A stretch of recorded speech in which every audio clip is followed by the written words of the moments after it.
So hello friends, आप सभी का स्वागत है आपके अपने YouTube channel love for study में। और आज हम लोग इस वीडियो के माध्यम से जानने वाले हैं प्रकाश का परावर्तन मतलब कि अध्याय नंबर 2। ठीक है, क्लास 10th का अध्याय नंबर 2 आज हम लोग स्टार्ट करने वाले हैं। और फाइनली मतलब कि पिछला वीडियो में हम लोग अध्याय नंबर 1 का लेक्चर बाय लेक्चर करके देखे थे। शायद 8 लेक्चर में मतलब कि 8 लेक्चर में आपका पूरा सिलेबस फिजिक्स का चैप्टर नंबर 1 मतलब रिफ्लेक्शन ऑफ लाइट कंप्लीट हो चुका था। और उसी प्रकार से पार्ट बाय पार्ट मतलब लेक्चर बाय लेक्चर इसमें भी डिवाइड करेंगे और इसको भी बहुत आसान तरीके से ख़त्म करेंगे। अगर जो आप लेसन नंबर 1 मतलब कि अध्याय नंबर 1 आप नहीं देखे हो तो उसका लिंक चैनल का डिस्क्रिप्शन में है। लेक्चर नंबर 1 लेक्चर नंबर 2 सारा एक एक करके शॉर्ट बाय एकदम आसान तरीके से प्रोवाइड किया गया है, वहाँ से जाके आप आसानी से देख सकते हो। और आज की वीडियो में मेरा आज स्टार्ट होने वाला है प्रकाश का परावर्तन। इसको मतलब कि कम से कम तो 4 दिन में, हम 3 से 4 दिन में इसको हम कंप्लीट करने का टारगेट लेकर चलेंगे, तब भी परफॉर्मेंस अच्छा रहेगा एग्ज़ाम तक। ठीक है, तो हम लोग ज़्यादा टाइम वेस्ट ना करते हुए डायरेक्ट हम लोग स्टार्ट करते हैं।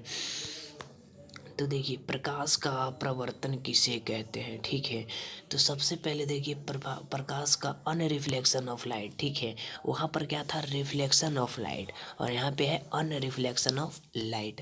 देखिए प्रकाश का प्रवर्तन आप लोग को हम पहले भी बता चुके थे कि जो मतलब कि यहाँ पे एस का किया हुआ रहेगा, एस किया हुआ रहेगा वो वी वी आई रहेगा।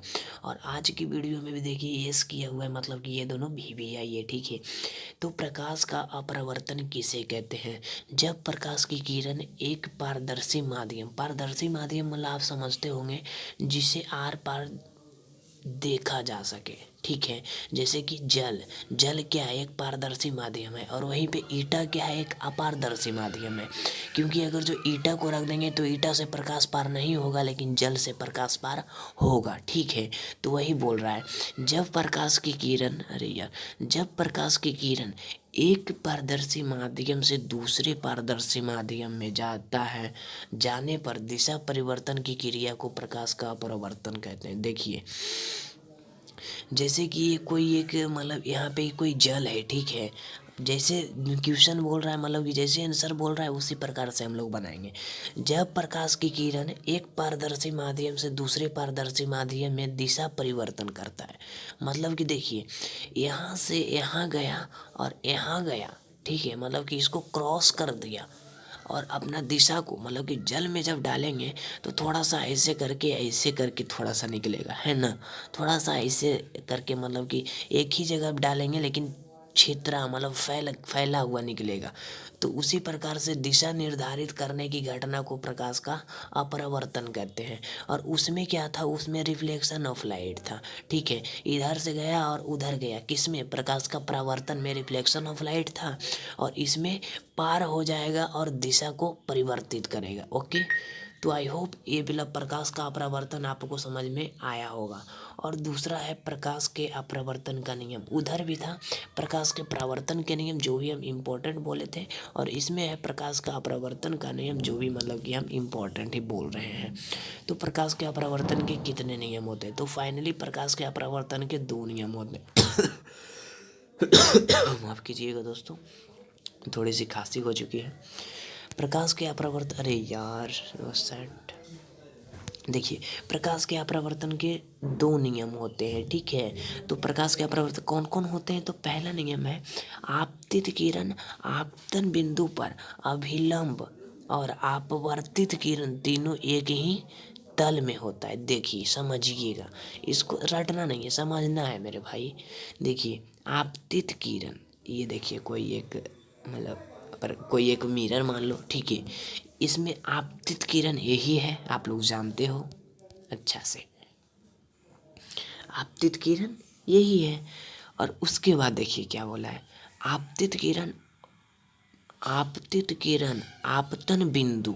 देखिए आपतित किरण आपतन बिंदु, इसके बीच का जो कोण होता है ना, ये वाला कोण को आपतन बिंदु कहते हैं। ठीक है, आपतन बिंदु और अभिलंब और अपवर्तित किरण, और अपवर्तित किरण मतलब कि ये जो आया ये इधर से इधर चला गया। ठीक है, ये अपरावर्तित नहीं होके अपरावर्तित हो गया। अपवर्तित किरण तीनों एक ही तल में होता है। समझ में आया? देखिए आपतित किरण इसमें क्या है, ये आपतित किरण है। और आपतन बिंदु ये वाला है जो आपतित किरण और अभिलंब के बीच का जो कोण बनता है, ठीक है। जो आपतित किरण और अभिलंब के बीच का जो कोण बनता है उसे आपतन बिंदु कहते हैं, ठीक है।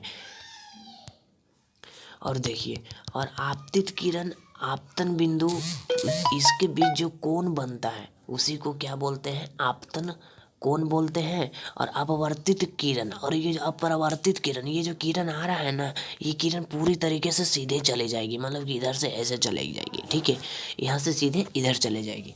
तो आई होप आपतित किरण दोनों तीनों जो है ना एक ही तल पे होता है, यहीं पे होता है। तो ये प्रकाश के अपरावर्तन के पहला नियम के अनुसार होता है। और प्रकाश के अपरावर्तन के दूसरा नियम क्या होता है भाई, तो देखिए किन्हीं दो माध्यम में, ठीक है। किन्हीं दो माध्यम का मतलब क्या होता है, माध्यम मतलब सघन माध्यम और विरल माध्यम, ठीक है। सघन माध्यम और विरल माध्यम ये आपको डिपली में पढ़ाएंगे, ठीक है। किन्हीं दो माध्यम का मतलब होता है एक सघन होता है और एक विरल होता है, ठीक है। जिसके कण आपस में सटे होते हैं उसे सघन माध्यम कहते हैं, ठीक है। और जिसके कोण आपस में बिखरे होते हैं उसे विरल माध्यम कहते हैं। आप लोग को अच्छा से डिटेल में समझाएंगे दोस्तों, फिलहाल के लिए इतना ही। किन्हीं दो माध्यम में आपतन कोण की जया, ठीक है।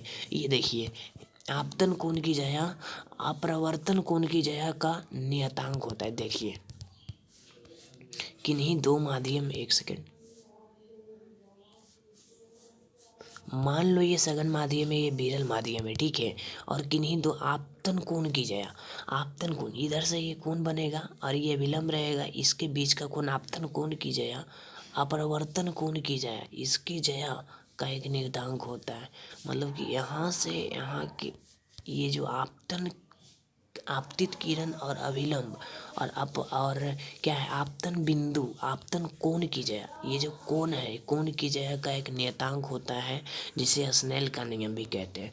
अब देखिए स्नेल का नियम से अब क्या है, स्नेल का नियम ये भी इम्पोर्टेंट क्वेश्चन है, ठीक है।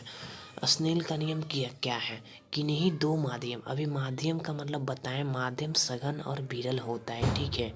किन्हीं दो माध्यम और प्रकाश के किसी विशेष वर्ण के लिए, विशेष वर्ण के लिए मतलब आप लोग समझ गए, वर्ण का मतलब होता है रंग, ठीक है। प्रकाश के किसी वर्ण के लिए आपतन कोण की जया, अभी आपतन कोण अभी किसे कहते हैं यह भी आप लोग को बताए हैं।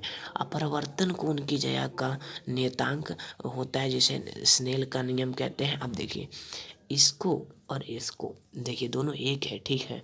दोनों एक ही जैसा है और दोनों में अगर जो इसमें ये वाला इसमें भी लिख देंगे तो कोई दिक्कत नहीं है, ये वाला इसमें भी लिख देंगे तो कोई दिक्कत नहीं है। मतलब कि प्रकाश के अपरावर्तन के दूसरा नियम को स्नेल का नियम कहा जाता है, ठीक है। और देखिए अब देखिए विरल माध्यम अभी आप लोग को बोले थे, विरल माध्यम सघन माध्यम बताएंगे, ठीक है। तो देखिए विरल माध्यम किसे कहते हैं, सिंपल सा, तो दो माध्यम जिस माध्यम में प्रकाश की चाल अधिक होती है, ठीक है। दो माध्यम होता है, एक सघन माध्यम होता है, एक विरल माध्यम होता है। तो विरल माध्यम हमेशा नीचे रहेगा, याद रखना। सॉरी दोस्तों, ये विरल माध्यम कहीं भी रह सकता है, ये तो यहाँ भी रह सकता है, या तो विरल माध्यम यहाँ भी रह सकता है, फिर यहाँ भी रह सकता है, यहाँ भी आप मतलब कहीं भी आप मान सकते हो, इसमें भी कोई बड़ी बात नहीं है। तो दो माध्यम जिस माध्यम में प्रकाश की चाल अधिक होती है, मतलब दोनों माध्यम में जिस माध्यम में प्रकाश की चाल अधिक होगा वह विरल माध्यम कहलाता है, ठीक है।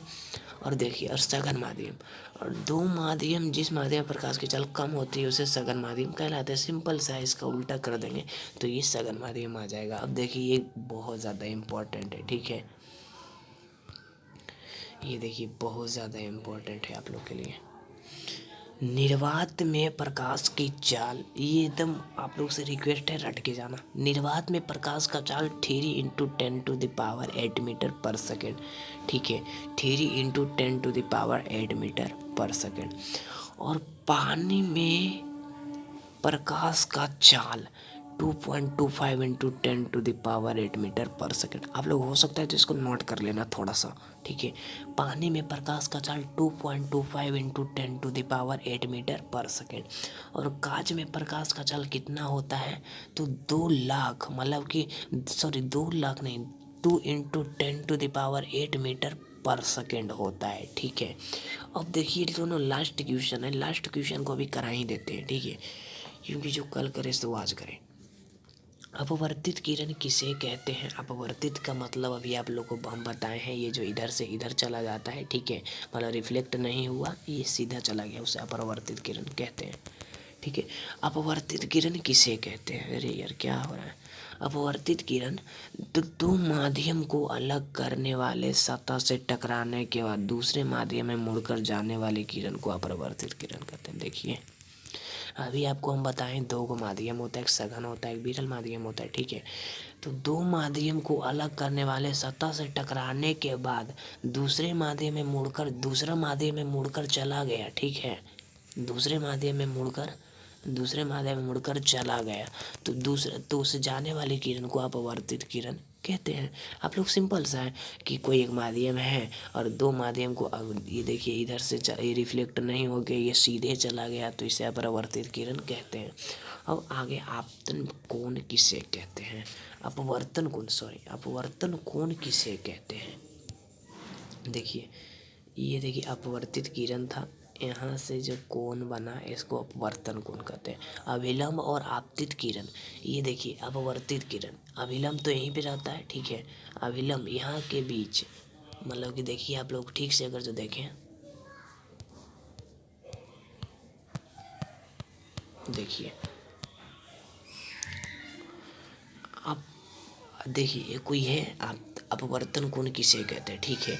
तो ये देखिए कोई एक सतह है और सतह से टकराने के बाद ये तो अपवर्तित हो गई और इसके बीच ये विलंब रहता है, ये आप लोग को पहला चैप्टर में भी बताए हैं और इसमें भी बताए हैं।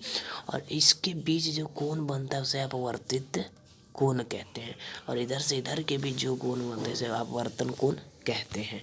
तो आई होप अपवर्तन कोण आप लोग को समझ में आया होगा। तो दोस्तों आज का लेक्चर बस यहीं तक है, और नेक्स्ट वीडियो में हम लोग लेक्चर नंबर 2 लेकर आएंगे, जिसको यहाँ से आगे स्टार्ट करेंगे। तो मिलते हैं नेक्स्ट वीडियो में दोस्तों, तब तक के लिए जय हिंद।